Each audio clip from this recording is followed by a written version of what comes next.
Bonjour à toutes et à tous. Alors dans cette vidéo, on va découvrir la notion de probabilité conditionnelle. Condition, ça veut dire si il se passe quelque chose en réalité. On va regarder ici ce cas de figure comme un exemple. Vous avez des filles et des garçons qui pratiquent la natation ou la course à pied. Vous avez ici le total des personnes qui font de la natation, le total des personnes qui font de la course à pied. Dans cette ligne-là, le total des garçons et dans cette ligne-là, le total des filles. Alors, la question qu'on va se poser, c'est quelle est la probabilité que un élève ou une personne de ce tableau fasse de la natation. Et là, vous voyez, il y a écrit le petit g comme ceci. Quelle est la probabilité qu'on fasse de la natation sachant qu'on est un garçon? Ça veut dire quoi? Ça veut dire qu'on va regarder, on va travailler exclusivement qu'avec les garçons. Donc, on va regarder cette ligne-là. Quelle est la probabilité qu'on soit nageur sachant qu'on est un garçon? Alors, on va regarder combien il y a de garçons au total. Là, il y en a 250. Donc sur 250, et on va regarder le nombre de garçons qui sont nageurs parmi les 250 garçons, donc 140 sur 250. Pourquoi? Parce qu'on travaille avec le nombre de garçons, tout simplement. Alors, je vais ramasser le stylo. Maintenant, on va se poser la question, quelle est la probabilité qu'on ait affaire à une fille, que la personne choisit au hasard? Parce qu'en réalité, ce qu'il faut bien comprendre, c'est qu'ici, on choisit une personne au hasard. Donc, quelle est la probabilité que la personne choisie soit une fille, sachant que elle fait de la course à pied? C, c'est l'événement faire de la course à pied. N, c'est l'événement faire de la natation. G, c'est être un garçon. Et F, c'est être une fille. Donc, quelle est la probabilité d'être une fille, sachant qu'on fait de la course à pied? Ben, je vais regarder toutes les personnes qui font de la course à pied. Il y en a 260. Donc, je vais regarder, je vais dire sur 260. Et quelles sont les personnes qui font de la course à pied? Et parmi celles qui font de la course à pied, quelles sont-elles qui sont des filles? On a donc 150 sur 260. Donc là, je suis en train de vous faire comprendre la notion de probabilité conditionnelle. C'est quelle est la probabilité qu'un événement se réalise, mais on a une condition, sachant que on est un garçon. On ne travaille que avec les garçons. Voilà, donc vous voyez que l'effectif avec lequel je travaille, ce sont les 250 personnes, sachant qu'on fait de la course à pied, c'est sur un effectif de 260 personnes. Maintenant, je vous rappelle ce symbole-là qui veut dire « et », c'est l'intersection. Là, je vais vous demander quelle est la probabilité de faire de la natation et d'être une fille. Et vous voyez qu'il n'y a pas de notion de condition. Eh bien, l'effectif total, combien est-il? 500 personnes. Quelle est la probabilité que parmi les 500 personnes, la personne que je choisisse elle fasse de la natation et que ce soit une fille? Ici, pareil. Quelle est la probabilité que la personne que je choisisse au hasard soit une personne qui fasse de la course à pied et qui soit un garçon? Donc, on est sur un total de 500 personnes. Alors, faire de la natation et être une fille, combien il y a de personnes qui font de la natation et qui sont une fille? Il y en a 100. Donc, on écrira 100 sur 500.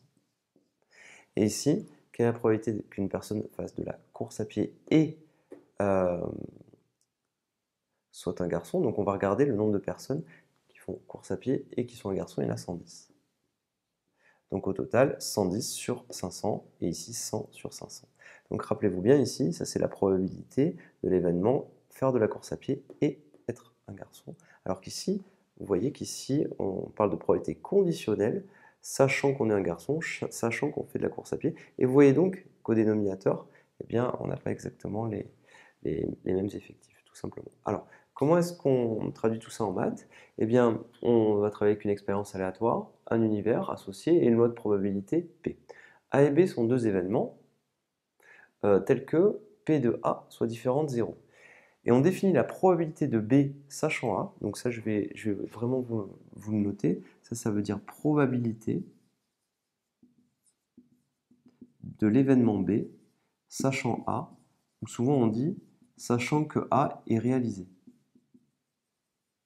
Parce qu'on parle d'un événement qui se réalise.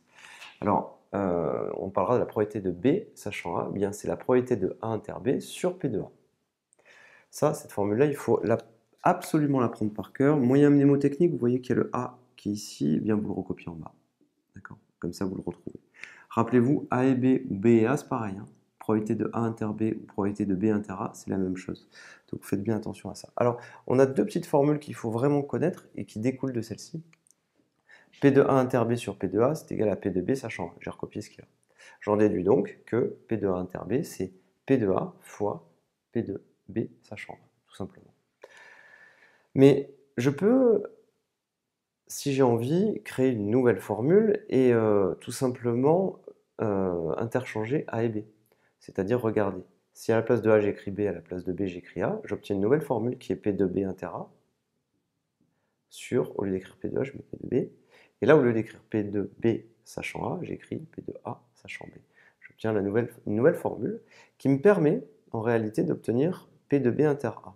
Regardez, P de B inter A, eh bien ça sera P de B fois P de B fois P de A sachant B. Mais ce que je remarque, c'est que B inter A ou A inter B, c'est pareil. D'accord? Par exemple, je suis une fille et je fais de la natation, c'est pareil faire de la natation et être une fille. Donc ici, vous voyez que j'ai P de B inter A, j'ai dit que c'était P de B fois P de A sachant B. Mais P de B inter A, je peux aussi dire que c'est égal à P de A inter B, tout simplement. Par conséquent, qu'est-ce que j'en déduis? J'en déduis ces deux nouvelles formules. P de A inter B, c'est P de A fois P de B sachant A. Et c'est aussi égal à P de B fois P de A sachant B. Donc ici, on va immédiatement en déduire une nouvelle formule que je vais écrire, puisque dès le départ, en fait, on a ça qui est égal à ça, et on a ça qui est la même chose, qui est aussi égal à ça. Donc on en déduit une nouvelle formule. La nouvelle formule qu'on déduit, c'est celle-ci, c'est que la probabilité de A fois la probabilité de B sachant A, c'est aussi égal à la probabilité de B fois la probabilité de A sachant B. Voilà. Pourquoi? Parce que cette quantité et celle-ci, eh bien, ce sont les mêmes. Par conséquent, ça et ça, c'est égal. Alors, il y a une petite nuance quand même à laquelle il faut faire attention. P de A, il faut s'assurer que ce soit jamais égal à 0, et P de B aussi. P de A et P de B doivent être différents de 0 tous les deux. Sinon, vous ne pouvez pas définir ceci. D'accord? Donc faites bien attention, parce qu'ici vous avez un dénominateur, et le dénominateur ne doit jamais s'annuler. Voilà, donc ce qu'il faut connaître, c'est cette formule-là. Ça en découle. Vous pouvez immédiatement le prendre comme un petit exercice de calcul, si vous le désirez. Il faut que vous pensiez, au niveau du vocabulaire, à dire que ça, c'est la probabilité d'être un nageur, sachant que on est un garçon. Et à ne pas confondre avec ceci, qui est la probabilité d'être un nageur et d'être une fille. Mais là, on prend une personne au hasard parmi les 500 personnes. Il n'y a pas de condition dans ce cas-là. Donc faites bien attention avec la nuance qui est là et là. Je vous remercie et on va regarder, dans la vidéo qui suit, on va regarder la notion d'arbre. Je vous remercie et à tout de suite.